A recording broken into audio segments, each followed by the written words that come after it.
तो फ्रेंड्स आज की इस वीडियो में हम लोग देखने वाले हैं मॉड्यूल्स इन पाइथन। तो पाइथन में मॉड्यूल्स क्या होता है। तो देखिए module is a Python file that contains functions variable classes and runnable code. यानी कि मॉड्यूल भी एक तरह का पाइथन ही फाइल है जिसमें हम लोग जो है अलग अलग फंक्शंस क्रिएट करके रख सकते हैं, वेरिएबल रख सकते हैं, क्लासेस क्रिएट करके रख सकते हैं और कुछ कुछ रनेबल कोड भी रख सकते हैं। तब मेन बात है कि मॉड्यूल का हम लोग यूज़ क्यों करते हैं। जैसे मान लीजिए अभी तो हम लोग करेंटली छोटे छोटे प्रोग्राम बना रहे हैं, लेकिन जब हम लोग को कोई बड़े बड़े प्रोजेक्ट पे काम करना होता है तो हमारे पास समझिए थाउजेंड्स ऑफ फंक्शंस, अलग अलग ढेर सारे फंक्शंस होते हैं। तो उस केस में अगर एक ही फाइल में सारा का सारा फंक्शन रहेगा तो हमारा जो फाइल है वो कुछ ज़्यादा ही मेसी दिखने लगेगा कोड। इसलिए हम लोग क्या करते हैं कि जितने भी फंक्शंस जो होते हैं जो एक टाइप के होते हैं हम लोग उसको एक मॉड्यूल में डाल देते हैं। फिर और फंक्शंस होते हैं जो कुछ अलग टाइप के होते हैं तो हम लोग उनको एक मॉड्यूल में डाल देते हैं। और फिर बाद में हम लोग जो है जिस भी फंक्शन का हम लोग को जब भी यूज़ पड़ता है तो इस हम लोग जो अभी करंटली अपना मेन फाइल है उसमें उस फंक्शन को इंपोर्ट करके उसको यूज़ कर लेते हैं। और इसमें देखिए मॉड्यूल का यूज़ करने का एक और फ़ायदा होता है कि देखिए जब आप मॉड्यूल यूज़ करते हैं तो अगर आपका कोई कोड में बग आता है और मान लीजिए अगर कोई आप पर्टिकुलर मॉड्यूल से बग आ रहा है तो उसमें केवल आपको केवल उस मॉड्यूल में चेक करना पड़ेगा कि आपका बग कहाँ पे है। लेकिन अगर सारा का सारा फंक्शन एक ही फाइल में रखिएगा और उसमें मान लीजिए थाउजेंड्स ऑफ अलग अलग फंक्शंस है तो फिर कुछ एरर आने पर आपको जो है पूरा का पूरा थाउजेंड्स ऑफ जो आपका फंक्शंस है सबको चेक करना पड़ेगा। लेकिन अगर आप जो है मॉड्यूल में अलग अलग फंक्शंस को रखिएगा तो आपको उस मॉड्यूल में ही जाके उस मॉड्यूल को केवल डिबग करना पड़ेगा। तो ये फ़ायदा होता है आपका मॉड्यूल का। तो चलिए अब देखते हैं कि हम लोग मॉड्यूल को कैसे क्रिएट कर सकते हैं और कैसे यूज़ कर सकते हैं। तो देखिए मॉड्यूल को क्रिएट करने के लिए देखिए हम लोग का ये एक main.py फाइल है। यहाँ पे एक सबसे पहले तो एक प्रिंट करवा लेते हैं, हेलो वर्ल्ड फ्रॉम main.py। अब देखिए हम लोग जब मॉड्यूल क्रिएट करते हैं तो हम लोग को क्या करना पड़ता है, हम लोग को एक न्यू पाइथन फाइल, क्योंकि देखिए मॉड्यूल क्या है और module is a Python file, यानी कि मॉड्यूल भी एक पाइथन फाइल ही है। इसलिए हम लोग जो है मॉड्यूल क्रिएट करने के लिए एक जो है सबसे पहले एक पाइथन फाइल क्रिएट करेंगे और इस मॉड्यूल का हम लोग जो है कैलकुलेटर नाम रखने वाले हैं। इस मॉड्यूल का नाम रहेगा कैलकुलेटर। एंटर प्रेस करते तो ये देखिए पाइथन फाइल एक क्रिएट हो चुका है। और देखिए आप लोकेशन देखिए, जिस लोकेशन यानी कि जिस फोल्डर में आपका आपका जिस फोल्डर में आपका main.py फाइल होगा, यानी कि जिस भी फाइल में आपको जो है मॉड्यूल इंपोर्ट करना है उसी फोल्डर के अंदर जो है आपका जो मॉड्यूल आप क्रिएट करने वाले हैं वो वाला फाइल होना चाहिए। ये देखिए ये दोनों फाइल जो है सेम फोल्डर में है। तो इस तरीक़ा से हम लोग जो है फाइल को पहले क्रिएट कर लेंगे। अब देखिए ये जो पाइथन फाइल है calculator.py, इस पाइथन फाइल में क्योंकि देखिए मॉड्यूल में क्या था, मॉड्यूल एक पाइथन फाइल है जिसमें जो है अलग अलग फंक्शंस हो सकते हैं, वेरिएबल, क्लासेस और अनेबल कोड। तो हम लोग यहाँ पर मॉड्यूल क्रिएट करने वाले इसलिए जो एक कैलकुलेटर मॉड्यूल है इसमें मान लीजिए हम लोग जो है जैसे कि इसका नाम बता रहा है कैलकुलेटर, इसलिए हम लोग इसमें जो है इस मॉड्यूल में कैलकुलेशन से रिलेटेड फंक्शंस का डेफिनेशन क्रिएट करके रखने वाले। यहाँ पर अगर हम लोग डेफिनेशन एक फंक्शन देने वाले हैं, एक ऐड फंक्शन, और इसमें जो है ये दो नंबर लेगा ए और बी, और ये क्या कर देगा, ये ऐड फंक्शन रिटर्न कर देगा ए प्लस बी। ये तो एक फंक्शन हो गया।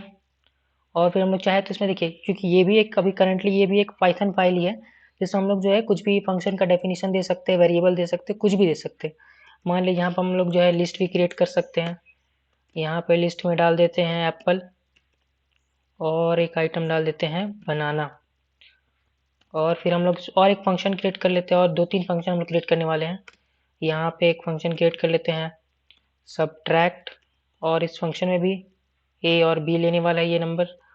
और फिर ये क्या रिटर्न करेगा, सबट्रैक्ट फंक्शन ये रिटर्न कर देगा ए माइनस बी को। और एक फंक्शन क्रिएट कर लेते हैं मल्टीप्लाई। आप चाहे देखिए आप जितने चाहे उतने फंक्शंस क्रिएट कर सकते हैं। एक ही मॉड्यूल में आप चाहे तो थाउजेंड्स फंक्शन क्रिएट कर सकते हैं। लेकिन देखिए यूजुअली हम लोग एक मॉड्यूल में वैसे फंक्शंस डालते हैं जो कि एक दूसरे से रिलेटेड हो। जैसे ये देखिए ये है मल्टीप्लाई, सबट्रैक्ट और ऐड। ये सारे फंक्शन एक दूसरे से मतलब कैलकुलेशन से रिलेटेड है, इसलिए हम लोग जो है इनको एक ही लोकेशन पे डाल सकते हैं। यहाँ पर हम लोग दो नंबर ले लेते हैं और इसमें रिटर्न कर देते हैं ए इंटू बी। तो इस तरीक़ा से आप लोग जो है मॉड्यूल में अलग अलग फंक्शन को डिफाइन कर सकते हैं। देखिए ये भी एक तरह का पाइथन फाइल है तो आप यहाँ पे भी जो है इस फंक्शन को यूज़ कर सकते हैं। जैसे कि अगर हम लोग जो है यहाँ पे भी जो है मल्टीप्लाई ए में हम लोग जैसे 20, 40 ऐसे कर सकते हैं यहाँ पे भी। लेकिन यूजुअली हम लोग क्या करते हैं, देखिए यूजुअली हम लोग जो मॉड्यूल में ऐसा कोड को फंक्शन को कॉल नहीं करते, हम लोग मॉड्यूल का यूज़ इसीलिए ही करते हैं ताकि हम लोग जो है यहाँ पे फंक्शन को डिफाइन कर सके और बाद में अपना जो है मेन फाइल में जाके उस फंक्शन को इंपोर्ट करके यूज़ कर सके। तो इस तरीक़े से ये देखिए हमारा जो एक कैलकुलेटर डॉट पी वाई, ये अभी एक तरह का पाइथन फाइल है। पाइथन फाइल ये एक तरह का मॉड्यूल ही समझिए आप, क्योंकि कोई भी पाइथन फाइल जो है उसका आप मॉड्यूल मान सकते हैं। तो अब ये जो हमने इसमें देखिए 2-3 फंक्शन क्रिएट कर दिए हैं। एक ऐड फंक्शन है यहाँ पे, सब्ट्रैक्ट फंक्शन है, मल्टीप्लाई फंक्शन है, और यहाँ पे देखिए एक वेरिएबल ये जिसमें एक लिस्ट पास कर दिए हैं, और यहाँ पे देखिए एक अलग अलग टाइप के भी आप वेरिएबल इसमें दे सकते हैं। यहाँ पे नेम पास कर देते हैं एक जॉन नेम वेरिएबल में। तो देखिए हमने जो इस calculator dot P Y file में जो भी फंक्शन और ये वेरिएबल को क्रिएट किया है, उनको हम लोग जो जब अपना मेन फाइल में इंपोर्ट करना चाहते हैं तो उसको हम लोग कैसे इंपोर्ट कर सकते हैं। तो उसके लिए हम लोग जो है इंपोर्ट कीवर्ड का यूज़ करेंगे, इंपोर्ट, और फिर देखिए हम लोग का जो ये फाइल का नाम था, ये पाइथन फाइल जो भी हम लोग मॉड्यूल क्रिएट उसका फाइल का जो नाम है उसको हम लोग को लिखना पड़ेगा इंपोर्ट कैलकुलेटर। तो ये क्या करेगा, इसमें जो भी ये कैलकुलेटर फाइल में जो भी कोड है ये सबको इंपोर्ट कर लेगा। कहाँ इंपोर्ट कर लेगा, ये इस मेन फाइल में इंपोर्ट कर लेगा। इंपोर्ट करने का मतलब समझिए कि जैसे हम लोग ये लिखते हैं इंपोर्ट कैलकुलेटर, तो ये सारा का सारा ये जितना भी कोड है इस सबको समझिए एक तरह से यहाँ से कॉपी कर लेता है और ये इस वाले फाइल में जाके इसी के जस्ट नीचे ये पेस्ट कर देता है। तो ऐसा ही आपका इंपोर्ट काम करता है, आप ऐसा मतलब समझ सकते हैं। एक्चुअली में यहाँ पे कोड आ नहीं रहा है, पर अगर अभी करंटली अगर हम लोग देखिए यहाँ पे क्या क्या चीज़ है, यहाँ पे हमारे पास देखिए 3 फंक्शन है, ऐड, सब्ट्रैक्ट और मल्टीप्लाई। अगर इनको हम लोग को जो यूज़ करना है, जैसे यहाँ पे देखिए इंपोर्ट और फिर फाइल का नाम देने से वो तो इंपोर्ट हो गया पूरा का पूरा कोड। अगर हम लोग को अब यूज़ करना है तो हम लोग यूज़ कैसे कर सकते हैं, तो यहाँ पे हम लोग जैसे मान लीजिए हम लोग प्रिंट करवा देते हैं, उसके बाद हम लोग लिखेंगे कैलकुलेटर, जिस नाम से हम लोगों ने इंपोर्ट किया। देखिए ये कैलकुलेटर फाइल को इंपोर्ट किया है तो लिखना पड़ेगा कैलकुलेटर डॉट। डॉट करने पर देखिए कैलकुलेटर में एक लिस्ट नाम का वेरिएबल था, यहाँ पे देखिए इस फाइल में एक लिस्ट नाम का वेरिएबल था, तो हम लोग जो उस लिस्ट नाम के वेरिएबल को ऐसे एक्सेस कर सकते हैं, कैलकुलेटर डॉट, उसके बाद जो भी है उसका, जैसे कि देखिए हम लोग को बस क्या करना है, जैसे कि अगर कोई वेरिएबल ले लेते हैं, सम वेरिएबल ले लेते हैं, और इसमें जैसे हम लोग देखिए कैलकुलेटर लिखेंगे फाइल का नाम, फिर डॉट यूज़ करेंगे, फिर इसमें जो भी हमने फंक्शन दिया है या जो भी है वेरिएबल दिया है उसका हम लोग बस नेम दे देंगे तो वो यहाँ पे आ जाएगा। जैसे कैलकुलेटर डॉट अगर हम लोग ऐड करें तो उसमें हम लोग जो है 2 नंबर दे सकते हैं, पहले दे देते हैं 20, फिर दे देते हैं 40, और उसके नीचे अगर हम लोग प्रिंट करवा दें इस सम को, इसमें हम लोग का जो है सम जो है प्रिंट हो जाएगा। रन करते हैं तो देखिए हमारा ये जो प्रिंट हो रहा है, और ये देखिए hello world from main dot P Y, ये किसका कोड है, ये आपका मेन फाइल का कोड है। और ये वाला जो है ये देखिए 60 आ रहा है, ये किससे आ रहा है, ये ऐड फंक्शन से आ रहा है, लेकिन ये ऐड फंक्शन तो मेन डॉट पी वाई में नहीं है। ये ऐड फंक्शन कहाँ है, ये ऐड फंक्शन जो है इस कैलकुलेटर वाले पाइथन फाइल में है, और इसको हम लोग यूज़ करने के लिए क्या कर रहे हैं, इंपोर्ट कीवर्ड, और उसके बाद इस फाइल का नेम दे दे रहे हैं। तो इसमें जो भी इस calculator dot P Y file में जो भी कोड है सारा का सारा इंपोर्ट होके इस main dot P Y file में आ जाएगा। और फिर इसके बाद हम लोग को जब भी यूज़ करना होगा इस कैलकुलेटर फाइल के अंदर जो भी आपका फंक्शन है या वेरिएबल है, तो उसके लिए हम लोग क्या करेंगे, यूज़ करेंगे कैलकुलेटर, और इसके बाद फिर डॉट ऑपरेटर देंगे, और उसके बाद जो भी हम लोग को अगर वेरिएबल चाहिए तो वेरिएबल का नाम दे देंगे, फंक्शन चाहिए तो फंक्शन का नाम देंगे। तो इस तरीके से हम लोग जो है पाइथन में मॉड्यूल को क्रिएट करके उसमें से कोड इंपोर्ट कर सकते हैं। देखिए कोड को इंपोर्ट हम लोग अलग अलग तरीका से भी कर सकते हैं, जैसे कि देखिए अगर हम लोग जो है इंपोर्ट कैलकुलेटर, ये अगर फाइल का नेम अगर कुछ जैसे मान लीजिए कभी होता है फाइल का नेम कुछ बड़ा हो या कुछ ज़्यादा ही अजीब हो, तो हम लोग जो है उसको अपने हिसाब से नेम को चेंज भी कर सकते हैं। जैसे कि अगर हम लोग को यूज़ करना हो इंपोर्ट कैलकुलेटर एज, अगर हम लोग कैल्क लिख दे, तब देखिए ये जो हम लोग फाइल इंपोर्ट किए थे पहले, इस फाइल का ऑब्जेक्ट को एक्सेस करने के लिए, जो भी फंक्शन को एक्सेस करने के लिए हम लोग क्या यूज़ करके थे, कैलकुलेटर डॉट और फिर वेरिएबल का नाम। लेकिन इस बार हम लोग क्या कर रहे हैं, इस बार हम लोग यूज़ कर रहे हैं इंपोर्ट कैलकुलेटर एज कीवर्ड का यूज़ करके यहाँ पे हम लोग एक नया नाम दे दे रहे हैं इसी कैलकुलेटर के लिए। तब हम लोग जो है जब भी हम लोग को फंक्शन या वेरिएबल का एक्सेस करना होगा तो हम लोग जो है इस कैल्क कीवर्ड का यूज़ करेंगे। कैलकुलेटर की जगह हम लोग यहाँ पे अब कैल्क कीवर्ड का यूज़ करके इसको अब जो हम लोग जो है एक्सेस कर सकते हैं। अब देखिए रन करते हैं तो देखिए सेम यहाँ पे हम लोग का जो है प्रिंट हो रहा है, ये देखिए लिस्ट प्रिंट हो रहा है, और फिर ये सम भी आपका प्रिंट हो रहा है। अब देखिए और भी तरीका होते हैं, जैसे कि हम लोग को देखिए अभी जो करंटली आपका कोड है, जब आप इस तरीके से भी इंपोर्ट कर रहे हैं calc, import calculator as calc, तो ये क्या कर रहे हैं, पूरा का पूरा इस मॉड्यूल में जो भी कोड है, जितना भी सारा कोड है, ये सबको इस वाले फाइल में, यानी कि इस अपना अभी जो main dot P Y file यहाँ पे हम लोग जो इंपोर्ट कर रहे हैं वहाँ पे सारा का सारा कोड ये ले आ रहा है। तो अगर देखिए ऐसे ही अगर हम लोग अगर बहुत सारा मॉड्यूल होगा, आप सबका सब कोड इसी में ले आएंगे तो हमारे का एक जब कोड रन होगा तो वो कुछ ज़्यादा ही वास्ट हो सकता है, कोड को मतलब रन होने में ज़्यादा टाइम लग सकता है। जबकि अगर मान लीजिए केवल हम लोग अभी करंटली क्या यूज़ कर रहे हैं, हम लोग यहाँ पे तो केवल ऐड फंक्शन यूज़ कर रहे हैं और लिस्ट का यूज़ कर रहे हैं, लेकिन बाकी सब ये जो फंक्शन है सब्ट्रैक्ट और मल्टीप्लाई इसका तो हम लोग यूज़ नहीं कर रहे हैं। तो अब बेकार का ये सारा कोड भी हम लोग अगर इम्पोर्ट करेंगे तो ये तो बेवकूफ़ी होगी ना। इसलिए हम लोग क्या कर सकते हैं, अगर हम लोग को कभी कोई मॉड्यूल से कोई पर्टिकुलर फंक्शन या कोई पर्टिकुलर वेरिएबल को इम्पोर्ट करना हो तो उसके लिए भी हमारे पास एक तरीका है। तो वो कैसे कर सकते हैं, तो देखिए अभी तो हम लोग जो है इम्पोर्ट कीवर्ड का यूज़ करके इम्पोर्ट कर रहे थे, इसलिए ये सारा का सारा कोड इम्पोर्ट कर ले रहा था। लेकिन एक और तरीका है कि आप जो है फ्रॉम कीवर्ड का यूज़ करके भी आप जो है बहुत सारे मॉड्यूल के फंक्शन को इम्पोर्ट कर सकते हैं।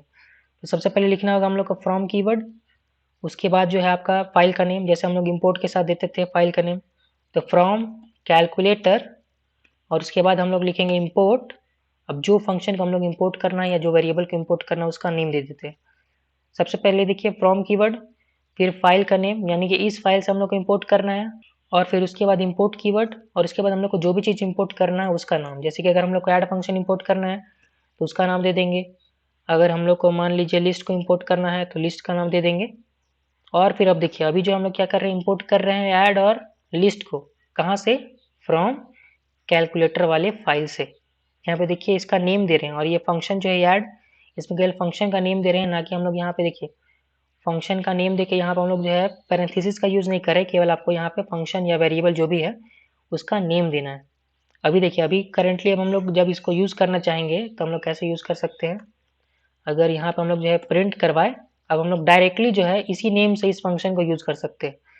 जो ऐड फंक्शन है इसको हम लोग डायरेक्टली इसी नेम से यूज़ कर सकते हैं। ऐड अगर हम लोग दे 2030 तो देखिए डायरेक्टली इसी नेम से हम लोग यूज़ कर पा रहे हैं, और यहाँ पर अगर प्रिंट करवा दे लिस्ट को तो ऐसा भी हम लोग जो है यूज़ कर सकते हैं। रन करते हैं तो ये देखिए हमारा जो लिस्ट भी प्रिंट हो रहा है, और ये साथ ही साथ दोनों 20+30 का एडिशन 50 ये भी प्रिंट हो रहा है। तो इस तरीका से इंपोर्ट करने में ये फ़ायदा होता है कि देखिए आप लोग यहाँ पे जो जो फंक्शन स्पेसिफाई करेंगे या जो जो वेरिएबल, जैसे कि देखिए इस फंक्शन से हम लोगों ने केवल ऐड इंपोर्ट किया है और ये लिस्ट इंपोर्ट किया है, तो क्या करेगा, इस तरीका से इंपोर्ट करने पर ये केवल इस पाइथन फाइल से केवल ये दो फंक्शन ही, यानी कि एक ऐड फंक्शन और ये एक लिस्ट, केवल इन्हीं दोनों को ये इस फाइल में main.py फाइल में इंपोर्ट करेगा। जैसे क्या होगा, आपका जो एक्स्ट्रा कोड है जिसका आप लोग जो यूज़ नहीं करने वाले हैं, आप लोग उसको इंपोर्ट करने से बच जाएंगे, ताकि आपका जो है कोड जो है जल्दी एग्जीक्यूट हो पाएगा। तो ये तरीका हो गया। देखिए यहाँ पे हम लोग को जो है अब एक्स्ट्रा जो की भी यूज़ नहीं करना पड़ा, जैसे हम लोग जो पहले कैलकुलेटर डॉट करके यूज़ कर रहे थे ऐड वाला, लेकिन अब हम लोग को केवल डायरेक्टली फंक्शन का नेम देके भी हम लोग जो है अब यूज़ कर सकते हैं। इसलिए यूजुअली हम लोग को जो है इस तरीका से अलग अलग मॉड्यूल से कोई भी फंक्शन को इम्पोर्ट करना चाहिए। अभी देखिए यहाँ पे तो हम लोग पर्टिकुलरली जैसे अगर केवल ऐड चाहिए था तो केवल ऐड लिखते, और जैसे अलग अलग चाहिए अगर और फंक्शन चाहिए तो यहाँ पे कॉमा दे के सेपरेट कर रहे हैं, जैसे और सब्ट्रैक्ट चाहिए तो फिर कॉमा दे के हम लोग सब्ट्रैक्ट भी लिख सकते हैं। लेकिन अगर कहा जाए कि इसी तरीका से अगर हम लोग को इम्पोर्ट करना है लेकिन सारा का सारा फंक्शन और वेरिएबल इम्पोर्ट करना है, तो उस केस में हम लोग क्या लिख सकते हैं, उस केस में हम लोग लिख सकते हैं फ्रॉम कैलकुलेटर, जो कि हमारा मॉड्यूल का फाइल का नाम है, उसके बाद इम्पोर्ट, और फिर यहाँ पर हम लोग अगर केवल स्टार मार्क देते तो ये क्या करेगा, ये सारा का सारा इसमें जो भी फंक्शन है जो भी वेरिएबल है सबको ये इंपोर्ट कर लेगा एक ही साथ। तो इस तरीका से भी आप जो है इंपोर्ट कर सकते हैं। अभी देखिए करंटली अभी जो ऐड फंक्शन है उसमें कोई एरर नहीं आ रहा है, रन करते हैं देखिए अभी भी जो आपका ऐड फंक्शन जो है काम कर रहा है। तो अब देखिए एक मेन बात ये देखिए, हम लोगों ने फंक्शन क्रिएट किया है, वेरिएबल क्रिएट किया, हम लोग जो है क्लास भी क्रिएट कर सकते हैं। और देखिए ये रनेबल कोड क्या है, जैसे कि देखिए अगर ये कैलकुलेटर वाला मॉड्यूल में अगर कोई हम लोग ऐसा कोड देते हैं जो कि रनेबल है, जैसे कि देखिए ये सब तो डेफिनेशन है और ये एक वेरिएबल है, वेरिएबल को बस लिख देने से वो प्रिंट तो नहीं होता है ना, अगर लेकिन हम लोग इसी कोड में यानी कि इस वाले मॉड्यूल में अगर हम लोग कुछ प्रिंट करवा रहे हैं जैसे कि अगर लिस्ट को, तो देखिए क्या होता है। अगर अभी करंटली देखिए ये फ्रॉम कैलकुलेटर इंपोर्ट ऐड ये था, अगर अभी करंटली अगर हम लोग इन दोनों को भी अगर हटा दें और फिर करंटली अभी अगर कोड रन करें तो देखिए क्या क्या आ रहा है, ये यहाँ पे एप्पल और बनाना क्यों आ रहा है। करंटली यहाँ पे देखिए तो हम लोग इस फाइल में केवल प्रिंट क्या करवा रहे हैं, हम लोग यहाँ पे प्रिंट करवा रहे हैं हेलो वर्ल्ड फ्रॉम main.py। तो ये केवल यही ना कोड आना चाहिए था, लेकिन यहाँ पे ये जो एक लिस्ट भी प्रिंट हो रहा है। क्यों? चूँकि देखिए ये जो calculator.py फाइल है, यहाँ पे हम लोग जो है लिस्ट को प्रिंट करवा रहे हैं। यानी कि जो भी अगर आपका कोड होगा, जो कि अगर मॉड्यूल में जैसे डायरेक्टली अगर कोई प्रिंट वाला कोड है या कुछ एग्जीक्यूशन वाला या रनेबल कोड है, अगर आप उसमें लिखते हैं अगर कोई मॉड्यूल में, तो वो आप जब भी इंपोर्ट करिएगा, किसी भी तरीका से आप इंपोर्ट करिए, वो वाला स्टेटमेंट यानी कि जो एग्जीक्यूटेबल कोड है वो तो आपका रन होगा ही आपका इस फाइल में, जहाँ पे आप जो है उसको इंपोर्ट करेंगे। यहाँ पे देखिए अभी भी हम लोग जो है एड फंक्शन को केवल इंपोर्ट कर रहे हैं, लेकिन आपका ये जो प्रिंट फंक्शन वाला कोड है ये भी आपका यहाँ पे रन होगा। तो ये भी आप एक बात रखिएगा कि आप लोग जब भी अगर देख रहे हैं कि अगर कोई मॉड्यूल क्रिएट करते हैं और उसमें अगर आप लोग कुछ प्रिंट करवाते हैं या कुछ भी एग्जीक्यूटेबल कोड लिखते हैं, तो वो जो है आप जब भी किसी भी फाइल में उसको मॉड्यूल को इंपोर्ट करिएगा तो वो कोड तो एकदम रन होगा ही। उसको मतलब रन नहीं करने का कोई तरीका नहीं है। जब भी आप इंपोर्ट करिएगा तो रन होगा। आप फ्रॉम वाले कीवर्ड की मदद से इंपोर्ट करिए या फिर डायरेक्टली इंपोर्ट कीवर्ड की मदद से कोई भी मॉड्यूल को इंपोर्ट करिए। दोनों केस में ये वाला जो कोड है, दोनों केस में आपका ऐसा जो प्रिंट फंक्शन या जो भी रनेबल कोड है वो आपका रन होगा। अभी देखिए अभी केवल हम लोग इंपोर्ट कैलकुलेटर कर रहे हैं, उसके बाद कुछ भी यूज़ नहीं कर रहे हैं, फिर भी अगर रन करें तो देखिए आपका ये वाला जो है लिस्ट प्रिंट हो रहा है। तो ये भी बात आप याद रखिएगा कि आपका जो रनेबल कोड है, जो भी रनेबल कोड होगा आपका जो मॉड्यूल में, वो तो हमेशा आपका रन होगा ही। आप उसमें कोई पर्टिकुलर फंक्शन को इंपोर्ट करें चाहे लिस्ट को इंपोर्ट करें, रनेबल कोड आपका हमेशा रन होगा। तो देखिए कभी कभी हम लोग के पास ऐसा सिचुएशन आता है कि हम लोग का जो मॉड्यूल होता है, मान लीजिए अगर वो कोई अलग फोल्डर में हो, तो उस केस में हम लोग उसको कैसे इंपोर्ट कर सकते हैं। तो चलिए सबसे पहले इस कैलकुलेटर मॉड्यूल को हम लोग जो है कट करके एक नए फोल्डर में डालने वाले हैं। यहाँ पे फोल्डर का नाम ले लेते हैं कैल्क, और इस फोल्डर में हम लोग जो है इस मॉड्यूल को पेस्ट कर देते हैं। तो ये देखिए हमारा, इस देखिए कैल्क फोल्डर के अंदर calculator.py वाला मॉड्यूल है, और ये देखिए main.py भी है जो गो कटर गो वाले में है। अगर अभी हम लोग को जो है इस कैल्क फोल्डर के अंदर से अगर ये calculator.py को इंपोर्ट करना है, तो इस बार हम लोग जो है इस मॉड्यूल को इंपोर्ट करने के लिए एक अलग मेथड का यूज़ करने वाले हैं। हम लोग सबसे पहले तो एक sys मॉड्यूल को इंपोर्ट करने वाले हैं, और इस sys मॉड्यूल में हम लोग को जो है एक पाथ वेरिएबल मिलता है, और इस पाथ वेरिएबल में एक इंसर्ट फंक्शन हम लोग जो, ये देखिए ये जो पाथ वेरिएबल है ये एक तरह का लिस्ट है, इसमें हम लोग जो एक नया पाथ इंसर्ट करने वाले हैं। हम लोग 0 इंडेक्स पे इंसर्ट कर देते हैं, और ये देखिए आपका ये जो फोल्डर है, आपको जो है इसका जो है आपको जो ये एब्सोल्यूट पाथ को कॉपी करना है और इसको डबल कोट्स के अंदर यहाँ पे पेस्ट कर देना है। और देखिए इसमें जो आपको जो है इसमें बैकस्लैश की जगह पाथ में फॉरवर्ड स्लैश का यूज़ करना है। तो यहाँ हम लोग इसको चेंज कर लेते हैं, इस सबको फॉरवर्ड स्लैश में कन्वर्ट कर लेते हैं। तो अब देखिए हम लोगों ने क्या किया है, हम लोगों ने इस sys.path वाले वेरिएबल में ये जो लिस्ट है इसमें हम लोगों ने ये नया पाथ ऐड कर दिया है। तब इस पाथ वेरिएबल में ये नए पाथ को ऐड कर देने के बाद हम लोग जो है अब उस मॉड्यूल को पहले जैसा हम लोग इंपोर्ट करते थे उसी तरीक़ा से हम लोग जो है उसको इंपोर्ट कर सकते हैं। तो हम लोग यहाँ पर अगर इंपोर्ट करें कैलकुलेटर को, अभी करंटली देखिए इन दोनों को मैं हटाता हूँ, और फिर अगर अभी रन करें तो देखिए हमारा ये जो लिस्ट है ये प्रिंट हो रहा है, और ये लिस्ट जो है ये कैलकुलेटर वाले मॉड्यूल में हम लोगों ने प्रिंट करवाया था, इसलिए यहाँ पे भी ये शो हो रहा है। तो इस तरीक़ा से आप लोग जो है किसी अलग फोल्डर में भी अगर आपका कोई मॉड्यूल अवेलेबल है तो उसको आप लोग जो है इंपोर्ट कर सकते हैं। सबसे पहले देखिए जिस फोल्डर में अवेलेबल होगा उसको आप लोग जो है sys.path वाले वेरिएबल में उसको उस फोल्डर को इंसर्ट करना होगा। यहाँ देखिए फाइल इंसर्ट नहीं कर रहे हैं, यहाँ पर हम लोग जो है उस फोल्डर का लोकेशन यानी कि एब्सोल्यूट पाथ इंसर्ट कर रहे हैं। आप चाहे तो यहाँ पे रिलेटिव पाथ भी यूज़ कर सकते हैं। यहाँ पे जैसे हम लोग .// अगर कैल्क यूज़ करें तो इस केस में भी ये जो कोड है ये रन हो जाएगा। देखिए अभी भी करंटली ये रन हो रहा है। तो आप लोग जो है रिलेटिव पाथ भी यूज़ कर सकते हैं और चाहे तो एब्सोल्यूट पाथ। ज़्यादातर जो आप लोग जो है एब्सोल्यूट पाथ यूज़ करेगा तो वो ज़्यादा बेटर रहेगा ताकि उसमें कुछ एरर ना आए।